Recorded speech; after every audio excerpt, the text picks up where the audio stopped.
अगर आपके पास नौकरी ना हो और आय का कोई जरिया भी ना हो, मतलब घर में पैसे की परेशानी हो और फिर अचानक से कुछ ऐसा हो जाए कि आप करोड़पति बन जाएं, तो फिर आप क्या करेंगे? आप क्या करेंगे ये आप तय करेंगे।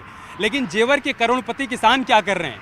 एयरपोर्ट के बदले जो उनको मुआवजा मिला है, उस पैसे का उन्होंने क्या किया, क्या कर रहे हैं, क्या करेंगे, इसी बात की पड़ताल के लिए हम जेवर आ गए हैं। तो अगले आधे घंटे हम यही जानने और समझने की कोशिश करेंगे कि जेवर की नई उड़ान कैसी है और जेवर के करोड़पति किसान कैसे हैं।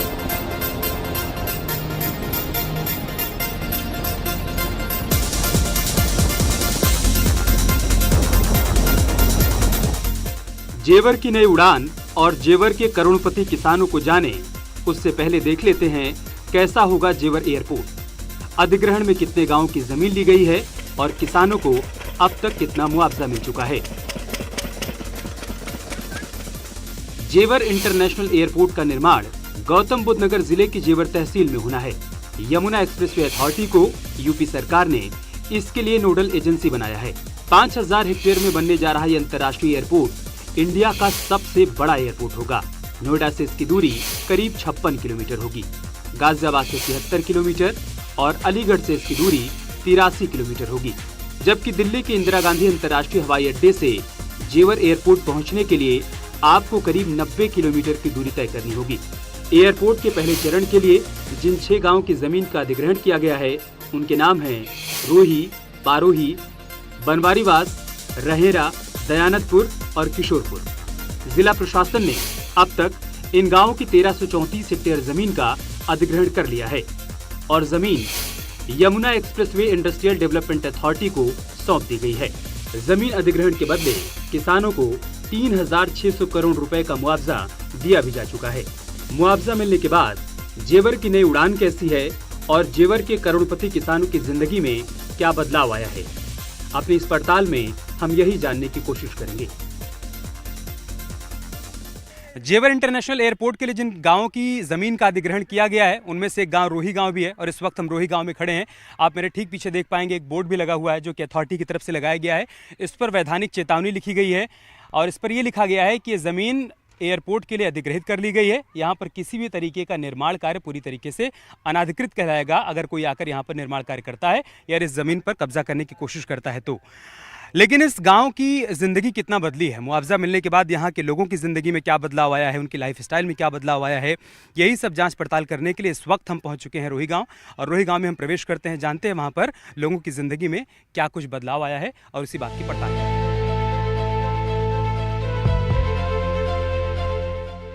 रोही गांव में प्रवेश करने के बाद हमें वैसी ही तस्वीर दिखी जैसी आमतौर पर गाँव में दिखती है, मतलब संकरे रास्ते, कच्चे पक्के मकान और उन मकानों के बाहर खेलते बच्चे। लेकिन रोही गांव की गलियों में दौड़ती चमचमाती गाड़ियां और बाइक पर सवार युवा रोही गांव में मुआवजे से आए बदलाव का प्रमाण दे रहे थे। आर्मी से रिटायर राकेश और अपना ढाबा चलाने वाले भोला बताते हैं कि अब गांव में 4 पहिया गाड़ियों और बुलेट की भरमार है। मुआवजे के बाद लगभग कितनी गाड़ियां आ गई होंगी इस गांव में? हमारे गांव के अंदर लगभग 75% गाड़ी तो आ चुकी हैं, जो कि बोलेरो हैं। अच्छा, स्कॉर्पियो और ये बुलेट वगैरह हैं। अच्छा, क्या नाम है आपका? भोला। भोला, बुलेट के बारे में कुछ बता रहे हैं आप? कम से कम 400 बुलेट प्रेजेंट में आ गई हैं। अच्छा, कम से कम एक हफ्ता यहाँ सेल लगी मोटरसाइकिल बुलेट की। अच्छा, मतलब मार्केटिंग कंपनियों को जब पता चला कि यहाँ पर लोगों को मुआवजा मिला है, भारी भरकम मुआवजा मिला है, तो यहाँ पर आकर उन्होंने सेल लगा दी। हाँ, गाड़ियों की सेल लगी यहाँ पे। अच्छा, कम से कम 15 दिन।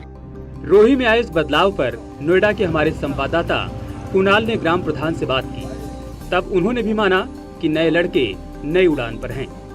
जो नए लड़के हैं वो थोड़ा उसमें है हवाबाजी में, तो उन्होंने कुछ गाड़ियाँ उड़ियाँ जैसे बुलेट वगैरह हैं, गाड़ी वगैरह हैं, वो भी वाहन जो है पहले से ज़्यादा लिए हैं। गांव की बदली सूरत को देखने के लिए हम राकेश जी के साथ रोही की गलियों में चल पड़े। हमने देखा कि एक महोदय बाइक से थोड़ा लड़खड़ा गए, सीख रहे थे शायद। हम मुआवजे के पैसे पर बाइक खरीदने का सवाल करते, उससे पहले ही बोल पड़े शादी में मिली है। मुआवजे का पैसा तो हमने बैंक में जमा कर रखा है। क्या नाम है भाई? जितेंद्र। जितेंद्र, कब लिए बाइक? 1 साल हो गई, अच्छा शादी में मिली थी। अच्छा, शादी में मिली थी। तो आपकी भी ज़मीन गई है उसमें एयरपोर्ट में? जी। अच्छा, लगभग कितनी ज़मीन गई है? अभी फिलहाल में गई है कोई 9-10 बीघे करीब, अच्छा, कितना पैसा मिला होगा लगभग? मिलाए 1.25-2 करोड़ करीब। 2.25 करोड़। क्या किया 2.25 करोड़ का? अभी कुछ नहीं किया, पराए बैंक में एफडी चल रही है। अच्छा, एफडी करवा दिया। अच्छा, गाड़ी नहीं लिया आपने 4 पहिया? कुछ नहीं लिया। अच्छा, ठीक है। तो पैसा आने के बाद कुछ ज़िंदगी बदली है? मतलब ये लग रहा है कि अब उससे आगे सब बढ़िया हो जाएगा? हो जाएगा बढ़िया। क्या करिएगा उतने पैसे का? अभी देखो क्या करेंगे, जमीन कोई खरीदनी और क्या करना है। अभी सोचा नहीं है, ज़मीन ले लेंगे। हाँ, जैसे जैसे हम गांव में आगे बढ़ते रहे, हर एक घर के बाहर चमचमाती गाड़ियां हमारा वेलकम कर रही थी। देखा देखी भी ली है, उसने ले ली, भाई चलो हम भी ले लेते हैं। इस प्रकार से कितनी 4 पहिया आ गई होगी मुआवजा मिलने के बाद? लगभग मैं बता रहा हूँ 80-85 के आसपास तो बोलेरो है। अच्छा, और लगभग 15-20 स्कॉर्पियो है। अच्छा, और तकरीबन 150 बुलेट है। अच्छा जी। गांव में ही किराने की दुकान चलाने वाले सुरेंद्र कहते हैं कि जितना मुआवजा मिला कर्ज अदा करने में चला गया। आपकी भी जमीन गई है इसमें एयरपोर्ट में? इधर नीचे आ जाइए। अच्छा अच्छा, कितना गई है? 4 बीघा गई है। अच्छा, 4 बीघे। कितना मुआवजा मिला? मुआवजा कहीं ना 87 लाख रुपए मिले। 27 लाख रुपया? 87 लाख रुपया। अच्छा, क्या किया उसका? कहाँ करो, तो सब कर्जा पानी में चलोगो। अच्छा, पहले से जो कर्जा था सब अदा कर दिया। अच्छा, गांव में सबको बुलेट की ही चाहत है ऐसा भी नहीं है, कुछ लोग स्कूटी से भी खुश हैं। कब लिए स्कूटी है? ये इनकी है, बावन की। बाबा, अच्छा अच्छा, चला तो आप ही रहे हैं? मजा आता है चलाने में? हाँ, बिल्कुल। स्कूटी लेनी थी। आप चला के देखिए। नहीं नहीं, हम तो चला ही लेते हैं। तो मतलब स्कूटी तक ठीक है, आगे बुलेट लेने का भी प्लान है? नहीं, स्कूटरी बहुत है। स्कूटी हाँ। कौन सी क्लास में पढ़ते हैं? 10th में। 10th में। हाँ, आगे कॉलेज में जाएंगे तो बुलेट लेंगे? हाँ, नहीं, स्कूटी से काम चलाएंगे। गांव के जो बड़े भाई लोग हैं उन तो बुलेट लेके सब घूम रहे हैं। नहीं, उनको तो शौक चढ़ा हुआ अभी, नई नई जवानी है इसलिए। तुम्हारी जवानी आनी अभी बाकी है। गांव में थोड़ा और आगे बढ़ने पर हमारी मुलाकात संदीप से हुई, जो मानते हैं कि जमीन का पैसा जमीन में ही लगाया जाए तो बेहतर होगा। गाड़ी वाड़ी भी ले रहे हैं लोग। देखो, जहाँ बरसात होती है तो खींच तो होती है ही, है नहीं है? सही बात है। जहाँ बरसात होती है वहाँ खींच तो होती है ही। अब मेरे गाड़ी आ जाए, दूसरे को जांच पड़े तो वो मोटरसाइकिल तो लाएगा ही लाएगा, है ना? सही बात है। तो ये तो है नहीं कि आज से ही गाड़ी आ रही है, ये तो एयरपोर्ट बनने से पहले से भी गाड़ी आ रही है और आज भी गाड़ी आ रही है। गांव के बदले माहौल पर चर्चा करते हुए हमें कुछ लोग दिखाई पड़े, तो हमने थोड़ी सी बात उनसे भी कर ली। ऐसा संख्या बढ़ गई है गाड़ियों की। अच्छा, क्यों? जैसे पैसा बढ़ो तो जनता के शौक भी बढ़ गए। बुलेट खूब ले रहे हैं बच्चे। हाँ जी, बुलेट भी बिकी है, गाड़ी भी आई है बहुत।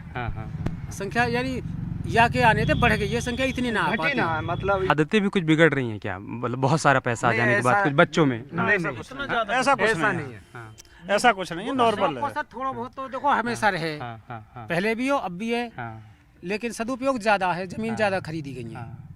एक घटना कोई हुई थी, बता रहे थे कि पुष्पेंद्र नाम का कोई एक व्यक्ति था, उसने सुसाइड कर लिया वो था। तो ऐसा है जी, कभी भी कहीं भी हो सके।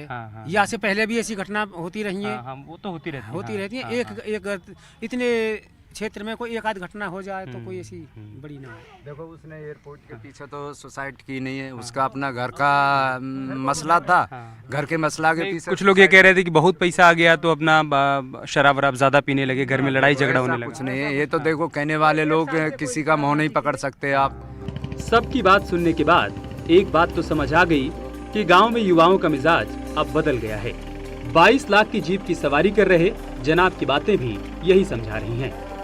मुआवजे मिलने इतना बढ़िया हुआ जी, बहुत बढ़िया, मजे आ गए कतई। और क्या चाहिए?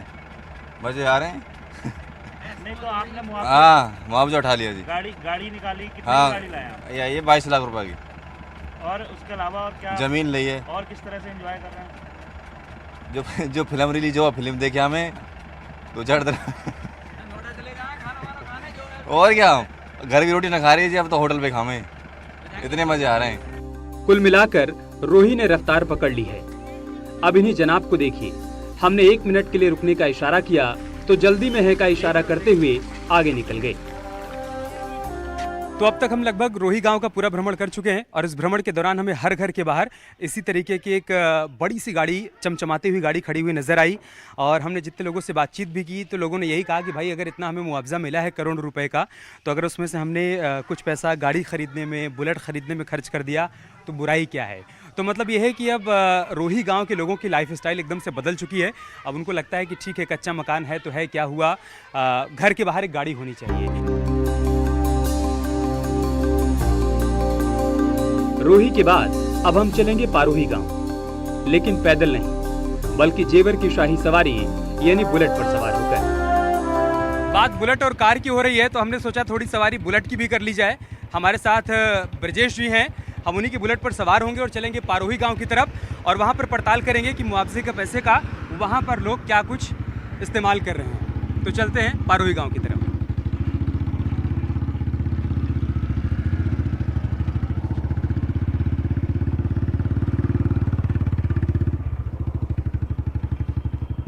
हम पारोही गांव की तरफ बढ़ रहे हैं ब्रजेश जी की बुलेट पर बैठकर।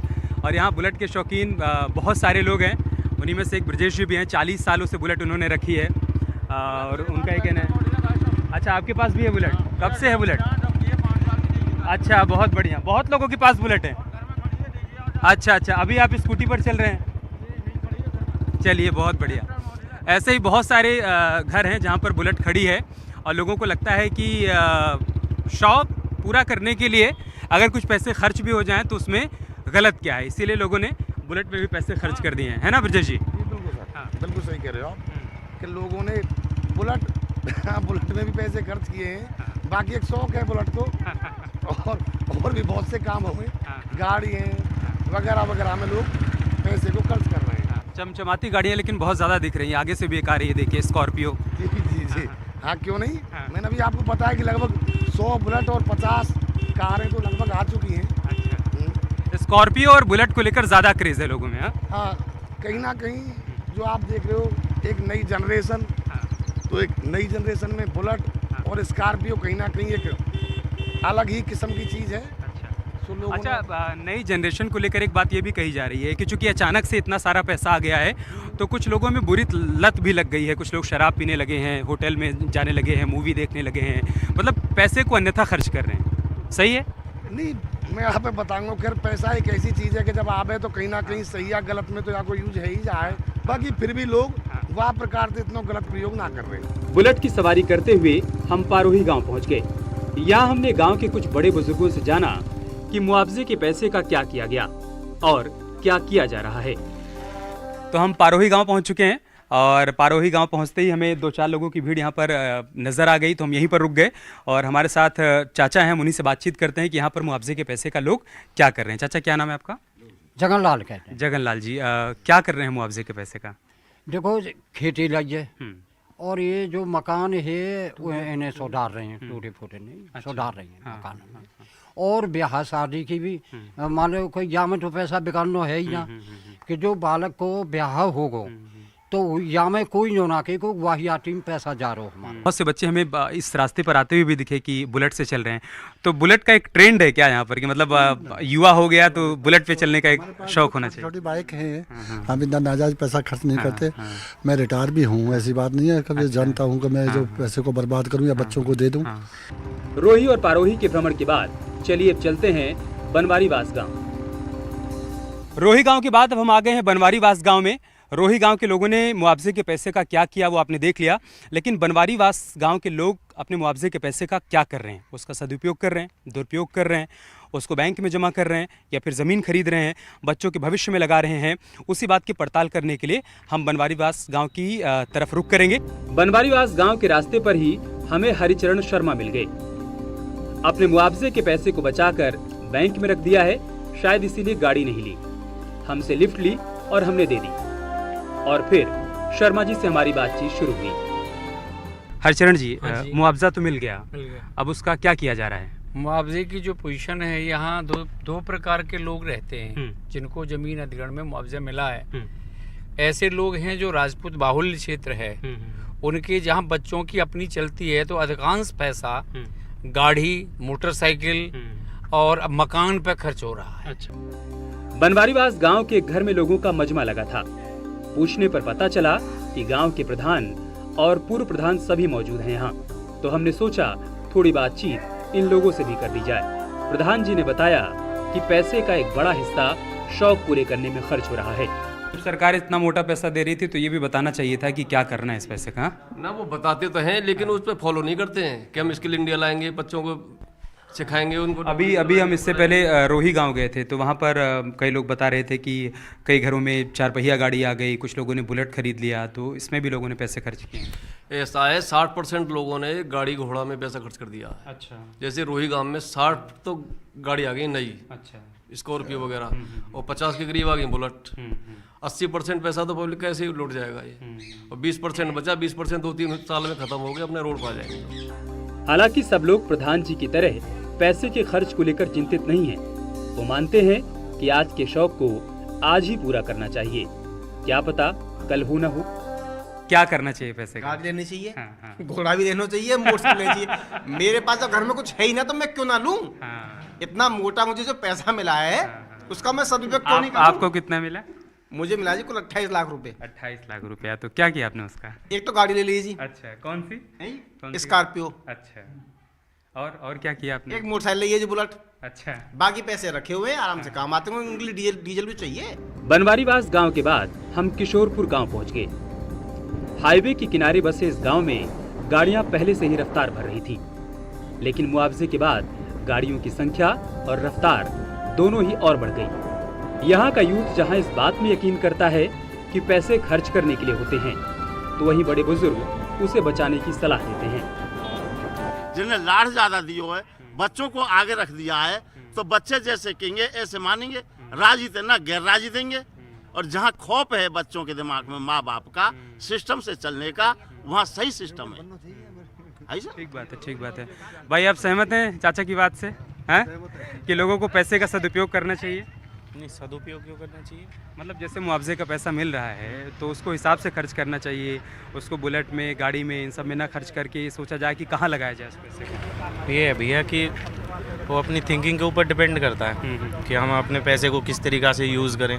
बोलने को तो हम भी बोल दें भाई आराम से करो, पैसा रखा हुआ किसको अच्छा नहीं लगता, उठाने में किसको मज़ा नहीं आता। तो ये सोच के ऊपर डिपेंड है।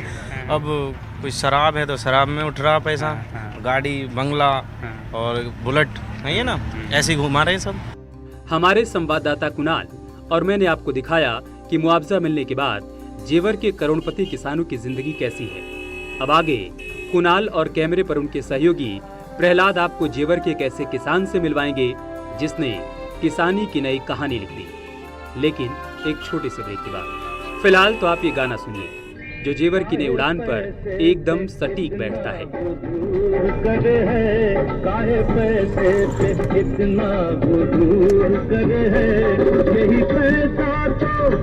यही पैसा तो अपनों से दूर करे है।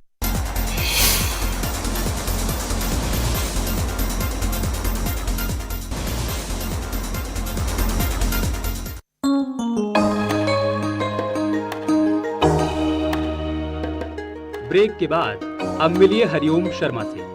हरिओम क्या करते हैं बताएंगे आपको। उससे पहले जान लीजिए हरिओम है कहां से। जेवर तहसील के जाफराबाद गांव के रहने वाले हैं। पिता का नाम किशन स्वरूप है। ग्रेजुएशन तक की पढ़ाई की है और पढ़ाई के बाद सरकारी नौकरी पाने का बहुत प्रयास भी किया, नहीं मिली, लेकिन निराश नहीं हुए। किसान बन गए और खेती करने लगे। चलिए अब आपको बताते हैं कि हरिओम खेती किस चीज की करते हैं। परंपरागत खेती से हटकर हरिओम सीप यानी मोती की खेती करते हैं। 2018 में एक निजी कंपनी के सहयोग से शुरुआत की। 300 वर्ग मीटर के तालाब में मोती की खेती की। तब इन्हें नहीं मालूम था कि इससे फायदा होगा या नहीं, लेकिन जोखिम लिया और कामयाब रहे। पहले तो हम लोगों को यही पता था कि समुद्रों से मोती निकलते हैं, ऐसा पता ही नहीं था कि अपना पॉन्ड बना के फ्रेश वाटर पल्प फार्मिंग भी की जा सकती है। तो उनसे थोड़ा सा हमने जानकारी ली, फिर हमने प्रशिक्षण लेने राजस्थान गए, वहाँ प्रशिक्षण लेके आए। फिर उनसे हमने लास्ट ईयर इसमें 6000 सीप्स डिप्लॉय कराए थे, जिनसे हमें तकरीबन 6 लाख रुपए के आसपास की आमदनी हुई। हरिओम बताते हैं कि एक सीप पर करीब 33 रुपए की लागत आती है। 2018 में उन्होंने करीब 2 लाख रुपए खर्च किए थे और कंपनी ने एक सीप को करीब 200 रुपए के हिसाब से खरीदने का आश्वासन दिया था और उत्पादन के बाद खरीदा भी। उनसे हमने लास्ट ईयर इसमें 6000 सीप्स डिप्लॉय कराए थे, जिनसे हमें तकरीबन 6 लाख रुपए के आसपास की आमदनी हुई। अभी हम लोग दूसरा सेटअप लगा रहे हैं जिसमें 20 से 22,000 सीप्स हम लोग डाल रहे हैं और उम्मीद है कि 50 से 60% का रिजल्ट आएगा। एक ही साल में लागत का दोगुना मुनाफा मिलने पर हरिओम और उनकी पत्नी उत्साहित हैं। एंट्री और एग्जिट के आधे घंटे के सफर में हम इतना ही समझ पाए कि जेवर में दो तरह के किसान हैं। एक वो किसान जो मुआवजे के पैसे पर शौक पूरा कर रहे हैं, उनका ये मानना है कि शौक बड़ी चीज़ है, और एक दूसरे किसान हरिओम शर्मा जैसे किसान जो कि अपनी ज़मीन पर खेती कर रहे हैं, एक अलग किस्म की खेती कर रहे हैं और उससे पैसा कमा रहे हैं, दिन दोगुना रात चौगुना तरक्की कर रहे हैं। और उनका ये मानना है कि खेती किसानी के माध्यम से भी पैसे कमाए जा सकते हैं, समृद्ध किसान बना जा सकता है। आपको किस प्रकार का किसान बनना है ये आपको तय करना होगा। कैमरामैन गौरव के साथ मैं अमित गर्ग शुक्ला, जेवर, उत्तर प्रदेश।